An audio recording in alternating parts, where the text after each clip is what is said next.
एक नौजवान शादी करके आया, 3 महीने हुए, उसकी बीवी ने फरमाइश की कि अब हम आपके घर में नहीं रह सकते, ये बुरा बाप आपकी खिदमत नहीं कर सकते, अगर आपको मेरे साथ रहना है तो चलो, मैं जाऊंगा वहीं रहूंगी, मैं आपके घर में नहीं रह सकता। ये लड़का बीवी का आशिक था, दीवाना था, बीवी की बातों पे आ गया, अपने बूढ़े माँ बाप को छोड़कर बीवी के साथ ससुराल चला गया, फिर वहीं से दिल्ली निकल गया। अब बताया गया अल्लाह अकबर, दिल्ली में रहा और वो कॉन्टेक्ट में रहा सऊदी अरब का, वीजा मिल गया, सऊदी अरब चला गया।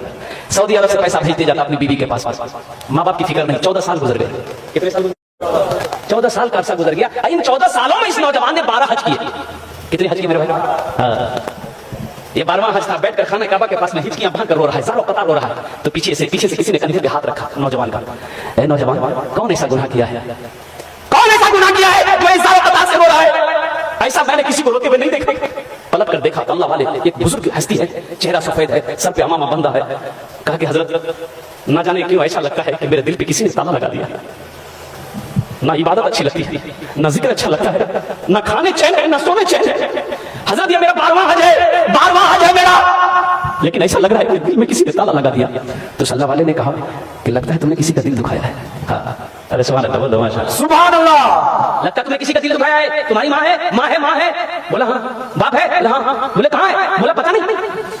बोला पता नहीं, 14 साल हो गए, मैंने माँ के चेहरे को नहीं देखा, बाप के चेहरे को नहीं देखा, पता नहीं मेरी माँ कैसे होगी, मेरा बाप कैसे होगा।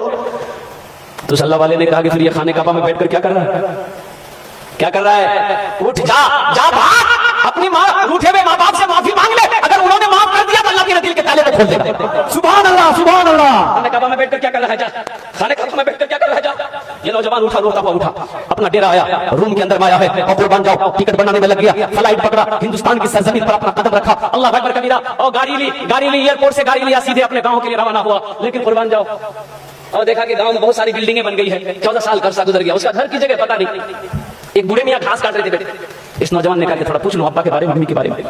तो उनसे पूछा कि चचा, ये अपना बाप का नाम लेकर पूछा कि अब्दुल्ला साहब का घर कौन सा है? तो बूढ़े मियाँ ने नीचे से ऊपर तक देखा उस नौजवान को, कहा कि कौन अब्दुल्ला मियाँ? वो बेचारे तब इस दुनिया में नहीं रहे। उसका एक नालायक बेटा था, अपने माँ बाप को छोड़कर चला गया। बेटा का गम बर्दाश्त ना कर सका, बेचारा इस दुनिया से रुख चुका। इस नौजवान की आंखों से आंसू जारी हो गए। फिर वो नौजवान पूछता है कि उसकी बीवी का क्या बना? उसकी बीवी, अपनी माँ के बारे में पूछा, उसकी बीवी का क्या बना? तो कहा कि वो उसकी बीवी बेचारी शौहर के मरने के बाद दूसरे के घर में काम करती थी, किसी तरह रोटी रोजी उनकी चलती थी। लेकिन अब सुने में उसको फालिज मार दिया है, बिस्तर पे पड़ी रहती है, जिसको होता खाना लाकर देता है, जिसको नहीं होता खाना लाकर नहीं देता है। अब तो पता ये भी चला है कि उसकी आंखों की रोशनी भी खत्म हो गई। बस उनकी आखिरी ख्वाहिश ये की रट लगाती रहती है कि मौला उस वक्त तक मेरे जिस्म से रूह ना निकले जब तक कि मैं अपने बेटे के चेहरे को ना देखे। न जाने वो कौन नालायक बेटा है जो अपनी माँ को छोड़कर भागा हुआ है। अब माँ है कि उसके लिए जान कुर्बान करने को तैयार। ये नौजवान ज़ारो रोने लगा।